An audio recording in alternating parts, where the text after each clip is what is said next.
영구산 정상, 구름 안개가 자욱하게 감돌며 모든 생명의 운명을 좌우하는 특별한 법회가 진행되고 있다. 산간의 소나무 소리는 마치 천상의 음악처럼 부처님의 깊은 가르침과 함께 울려 퍼진다. 제방보살과 천인, 비구와 제가신자가 한자리에 모인 가운데 가장 주목받는 이는 미래의 부처의 자리를 이을 미륵보살이다. 법회가 거의 끝나갈 무렵 미륵보살이 갑자기 일어나 두 손을 모아 석종께 한 가지 겉보기에는 간단하지만 무한한 진리를 담고 있는 질문을 드렸다. 바로 궁극적인 해탈이란 무엇인가? 이다. 이 질문이 나오자 현장에 있는 수행자들은 모두 마음을 가다듬고 정신을 집중하였다. 결국 석종께서는 어떻게 대답하셨기에 한마디 말로 수백 수천 명의 수행자가 순간적으로 열반의 도를 깨달을 수 있었을까? 석조는 사자좌의 단정에 앉아 얼굴은 평화롭고 두 눈은 살짝 감겨있다. 좌우에는 사리불 등 대제자들이 있었고 멀리에는 수백 명의 경건한 구법자들이 있었으며 모두가 한결같이 집중한 모습으로 누구 하나도 조금도 게으름을 부리지 않았다. 이 날의 법회는 평범하지 않았다. 부처님의 항상 따르는 제자들뿐만 아니라 십방세계에서 온 수행자들도 함께했다. 부처님께서 방금 미묘한 법의를 설하셨다. 재연 여러분, 모든 유의법은 꿈과 환영, 거품과 그림자 같으며 이슬과 번개와 같다. 마땅히 침착하게 앉아야 하며 비록 목소리가 높지 않지만 각자의 마음 깊이까지 곧장 다 모두로 하여금 깊이 사색하게 한다.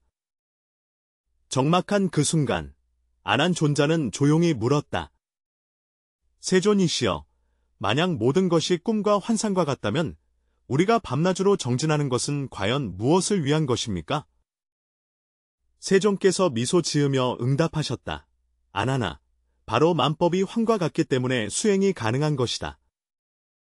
만약 실체가 없다면 마치 쇠사슬에 묶여 벗어날 수 없는 것과 같으니 바로 실체가 없기 때문에 초월할 수 있는 것이다.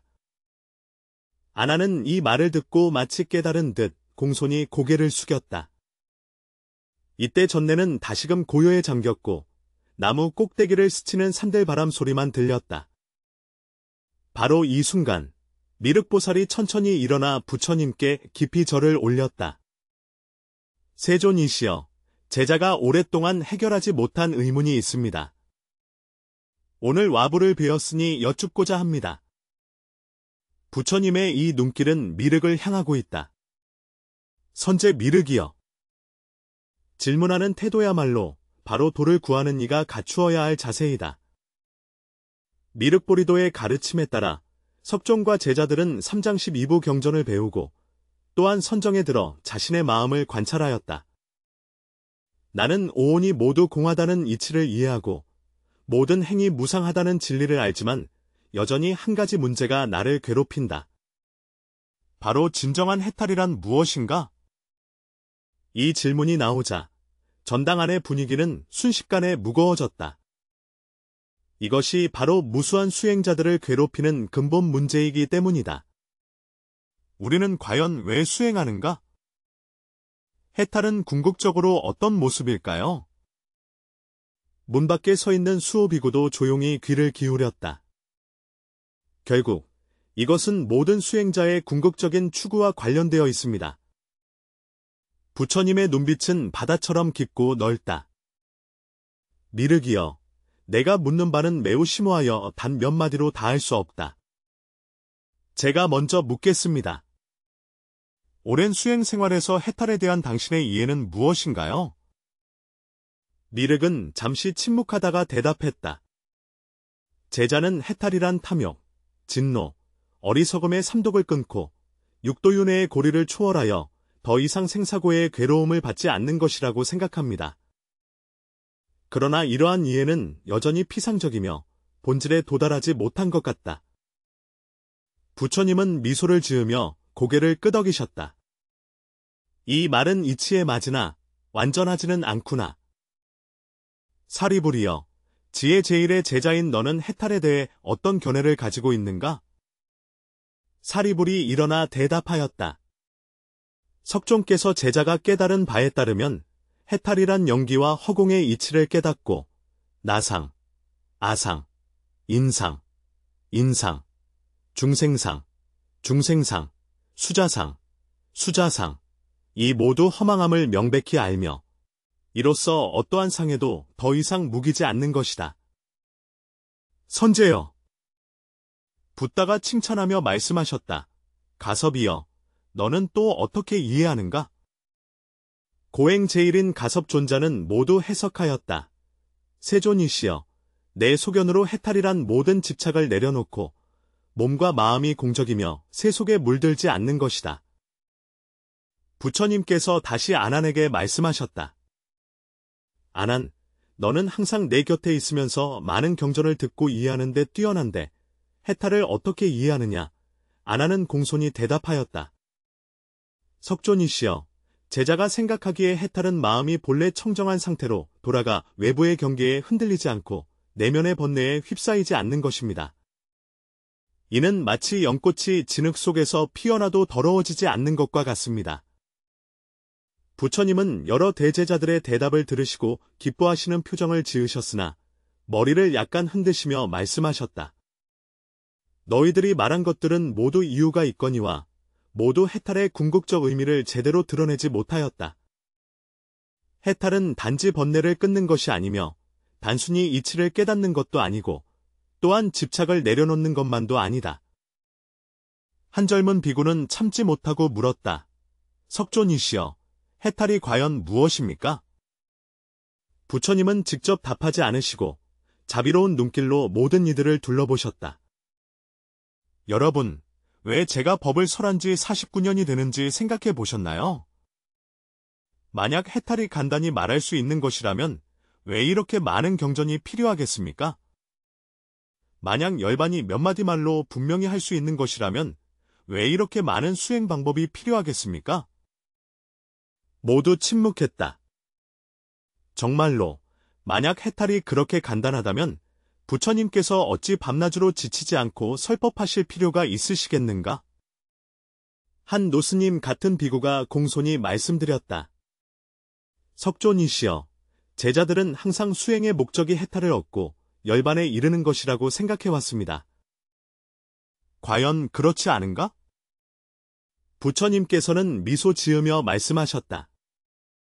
만약 해탈을 얻는 것을 목적으로 한다면 그것 자체가 집착이니 어떻게 해탈을 논할 수 있겠는가? 만약 열반을 추구의 대상으로 삼는다면 그것 자체가 일종의 구속이 되니 어떻게 열반을 논할 수 있겠는가? 이 말은 마치 우레가 갑자기 울린 것처럼 참석한 모든 사람들을 크게 놀라게 하였다. 모두가 서로를 바라보며 깊은 생각에 잠겼다. 만약 해탈을 추구하는 것조차도 집착이라면 수행은 과연 무엇을 위한 것인가? 미륵보살이 다시 물었다. 세존이시여, 만약 해탈을 추구하는 것조차도 하나의 속박이라면 우리 수행의 의미는 무엇입니까? 부처님은 깊은 눈길로 미륵보살을 바라보았다. 미륵이여, 내가 묻는 바는 참으로 중요한 것이다. 수행은 무언가를 얻기 위한 것이 아니라 본래를 깨닫기 위한 것이다. 해탈을 찾으려 할 때 이미 해탈과는 멀어지고 있는 것이다. 열반을 추구할 때 이미 열반에서 멀어진 것이다. 이 말이 나오자 수행한 지 시간이 짧은 비구들은 당혹스러운 표정을 지었다. 어느 젊은 비구가 참지 못하고 물었다. 세존이시여, 만약 해탈과 열반을 추구하는 것조차 잘못이라면 우리가 매일 정진하는 수행은 도대체 무엇을 위한 것입니까? 부처님은 즉시 대답하지 않고 연꽃 한 송이를 들어 모두에게 보여주셨다. 모든 사람이 그 의미를 알지 못했으나 오직 가사존자는 지혜의 미소를 띠고 있었다. 가섭존자가 대답하였다. 석존의 세월은 바로 말 없는 가르침이니 해탈은 말로서 이룰 수 없고 진리는 언어에 있지 않다. 그들은 원래 수행의 목적이 생사에서 벗어나 열반을 얻기 위함이라고 생각했다. 지금 석존의 말씀은 그들에게 혼란을 느끼게 한다. 석존께서 건강하고 자비롭게 말씀하시기를 여러분은 놀라지 말라 하셨다. 내가 너희에게 묻노니 사람이 병들었을 때 약을 먹는 목적이 무엇인가? 비구가 대답하여 이르되 당연히 병을 고치기 위함입니다. 석종께서 다시 물으셨다. 그렇다면 병이 나은 후에도 계속 약을 복용해야 합니까? 여러 사람이 고개를 저으며 아니라고 답했다. 부처님께서 미소 지으며 말씀하셨다. 바로 그렇습니다. 수행은 약을 복용하는 것과 같고 해탈은 병이 낫는 것과 같다. 병이 나으면 약을 자연스럽게 놓게 되니 억지로 내려놓을 필요도 없고 내가 약을 내려놓았다고 계속 생각하며 집착할 필요도 없다.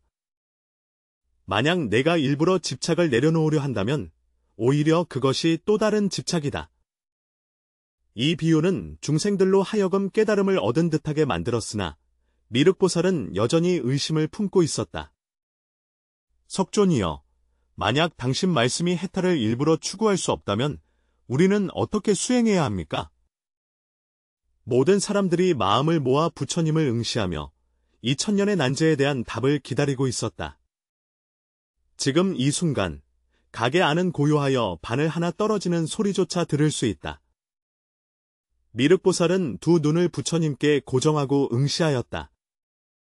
그는 자신이 묻는 바가 결코 사소한 일이 아님을 알았다. 이것은 중생이 진정으로 해탈할 수 있느냐의 근본적인 문제에 관한 것이었다. 부처님은 눈을 살짝 감으시고 입가에 묘한 미소를 띠셨다. 그리고 천천히 눈을 뜨시니 그 눈빛은 번개처럼 날카로웠다. 한마디가 부처님의 입에서 천천히 흘러나왔고 그 말은 마치 우레와 같이 사람들의 마음속에 갑자기 울려 퍼졌다. 그 자리에 모든 수행자들의 마음이 순간적으로 열리고 깨달음을 얻었다. 해탈은 바로 지금 이 순간에 있으며 본래부터 갖추어져 있어 외부에서 얻는 것이 아니다. 부처님의 목소리는 평온하지만 천년된 얼음이 갑자기 녹아내리는 듯하여 모든 수행자의 마음을 따뜻하게 한다. 이 평범해 보이는 한마디 말이 마치 열쇠처럼 되어 수많은 수행자들의 마음 깊은 곳에 잠긴 족쇄를 순간적으로 열어주었다. 한순간에 법회 대전 안에는 어떤 이들은 눈물을 흘리며 어떤 이들은 갑자기 깨달음을 얻고 어떤 이들은 짐을 내려놓은 듯하며 또 어떤 이들은 계속 무릎을 꿇고 일어나지 못한 채 연이어 절을 올렸다. 미륵보살도 이 순간 갑자기 깨달음을 얻어 자신이 수년간 수행해 오면서 왜 항상 무엇인가 부족하다고 느꼈는지 알게 되었다. 원래 그는 계속 외부에서 해탈을 구했으나 본래 자성 본심으로 돌아가는 것을 잊고 있었다. 석조는 각자가 저마다 깨달음을 얻은 것을 보고 계속해서 찾아오셨다. 여러분, 수년간 저는 수많은 법문을 했습니다. 결국 바라는 것은 여러분이 원래부터 부처였음을 깨닫는 것입니다. 해탈은 본래 여러분의 마음속에 있으며 열반은 저 바다가 아니라 바로 지금 이 순간 이곳에 있습니다. 사리불이 머뭇거리며 물었다. 석존이시여, 만약 해탈이 본래부터 갖추어져 있다면 우리는 왜 아직 수행을 해야 합니까? 부처님께서 미소를 지으며 답하셨다. 바로 내가 이런 의문을 가지고 있기 때문에 수행이 필요한 것이다. 수행은 무언가를 얻기 위한 것이 아니라 원래부터 내가 가지고 있는 모든 것을 깨닫기 위한 것이다. 마치 눈먼 먼지를 닦는 거울과 같아서 거울의 밝은 본성은 결코 잃지 않았을 뿐 다만 먼지에 가려져 있을 뿐이다. 수행은 밝음을 창조하는 것이 아니라 먼지를 털어내는 과정이다. 아난존자가 생각에 잠겨 세존이시여 말씀하시기를 우리가 해탈을 추구하는 과정이 오히려 해탈의 장애물이 된다고 하셨습니다. 정말 그렇다. 부처님께서 고개를 끄덕이셨다. 내 마음속에 내가 수행하고 있고 해탈하려는 생각이 있을 때 너는 이미 해탈과 반대되는 길을 걷고 있는 것이다. 진정한 수행은 수행하지 않는 것처럼 수행하는 것이고 진정한 해탈은 해탈하지 않는 것처럼 해탈하는 것이다. 한 노승이 혼란스러운 마음으로 물었다. 석존이시여, 만약 해탈이 본래부터 갖추어져 있다면 왜 중생들은 아직도 윤회의 고통바다에 머물고 있습니까? 부처님의 자비로운 인도는 마치 꿈속에서 고통받으며 무서움에 떨고 있는 사람과 같습니다. 그가 필요한 것은 꿈을 바꾸는 것이 아니라 깨어나는 것이다. 중생들이 윤회 속에 있는 이유는 해탈이 없어서가 아니라 자신이 본래 해탈에 있음을 알지 못하기 때문이며 스스로 짠 꿈에 빠져 깨어나지 못하기 때문이다. 미륵보살이 계속 질문하였다. 세존이시여, 해탈은 본래 부족한 것이라면 우리는 어떻게 하여 이 점을 인식할 수 있겠습니까? 부처님의 대답은 깊으면서도 명료하였다. 미륵이여, 내가 해탈에 대한 추구를 내려놓을 때 해탈은 자연히 드러나리라. 내가 더 이상 손바닥을 쥐지 않을 때, 주먹을 풀었을 때에만 손바닥이 항상 그 자리에 있음을 볼 수 있다. 그러자 가섭존자가 물었다. 우리가 평소에 수행하는 참선과 염송은 어떤 의미가 있습니까? 이 모든 것은 편리한 문입니다. 석종께서 설명하시길, 강을 건너기 위해 배가 필요하지만 저편에 도달한 후에는 배를 메고 다닐 필요가 없다고 하셨습니다. 수행법문은 당신이 자신의 마음을 인식하도록 돕는 도구이며 해탈 그 자체가 아닙니다. 해탈이 본래 부족하였음을 진정으로 깨달을 때 모든 수행은 자연스러운 삶으로 전환되며 더 이상 내가 수행하고 있다는 생각이 일어나지 않는다. 갓 출가한 젊은 비구가 묻기를, 석존이시여, 우리는 어떻게 하면 스스로 이미 해탈했음을 확신할 수 있겠습니까? 부처님께서는 깊은 뜻을 담아 말씀하셨다. 자신이 해탈했는지에 대해 더 이상 신경 쓰지 않을 때, 그때 이미 해탈한 것이다. 해탈은 하나의 상태가 아니라 모든 상태를 초월한 자유로움이다. 태양이 스스로 밝은지 묻지 않고 바다가 스스로 넓은지 묻지 않는 것처럼 미륵보살은 이 순간 문득 깨달았다. 석존이시여, 저는 이해했습니다. 우리가 해탈을 찾지 못하는 이유는 바로 우리가 계속해서 그것을 찾고 있기 때문입니다. 선제다라니, 미륵 부처님께서 칭찬하시기를, 당신은 이미 핵심에 도달하였도다. 해탈은 무언가를 찾는 것이 아니라 무엇이 결코 잃어버린 적이 없다는 것을 깨닫는 것이다. 나는 항상 중생은 모두 불성을 지니고 있다고 말하는데 바로 이 이치다. 불성은 본래부터 갖추어진 해탈자성일 뿐 단지 망념에 의해 가려져 있을 뿐이다. 한노승이 물었다. 석존이시여, 해탈이 본래 갖추어져 있다면 번뇌는 어찌하여 생기는 것입니까? 부처님께서 답하시기를, 번뇌는 구름이 달을 가리는 것과 같으나 달빛은 가려졌을지라도 그 밝음은 결코 줄어들지 않았느니라. 번뇌는 마음의 한 현상에 불과하며 마치 파도가 물의 한 형태에 불과한 것과 같다. 물은 파도가 될 수 있지만 파도는 본래 물입니다. 마음은 번뇌로 나타날 수 있지만 번뇌의 본질은 여전히 마음입니다. 이것을 이해하면 번뇌에 사로잡히지 않고 번뇌의 본질을 관조하게 된다. 안한존자는 정리하여 말하였다. 석존이시여, 당신의 말씀에 따르면 해탈은 목표가 아니라 하나의 인식이며 종착점이 아니라 출발점이며 무엇을 얻는 것이 아니라 본래를 깨닫는 것입니다. 선은 안한이 스스로 갖춘 것이지 외부에서 얻은 것이 아니다. 이 말씀을 완전히 이해할 때 당신의 수행은 근본적인 전환을 겪게 될 것이며 더 이상 무언가가 되기 위함이 아니라 본래 무엇인지를 인식하기 위함이 될 것이다. 미륵보살께서 계속 물으셨다. 세존이시여, 만약 그렇다면 우리는 일상에서 어떻게 수행해야 합니까? 일상 수행은 자연스러워야 한다. 부처님께서 말씀하시길, 밥을 먹을 때는 밥 먹는 데 집중하고 걸을 때는 걷는 데 집중하라. 과거에 집착하지 말고 미래를 기대하지 말며 현재에 머물러 있으라. 내가 완전히 현재에 머무를 때 이미 해탈과 상응하게 된다. 해탈은 현재에 있으며 과거에도 미래에도 있지 않다.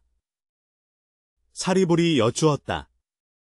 세존이시여, 어떤 이들은 존께서 말씀하신 바를 오해하여 이미 해탈이 본래 부족함으로 수행할 필요가 없다고 생각할 수 있습니다.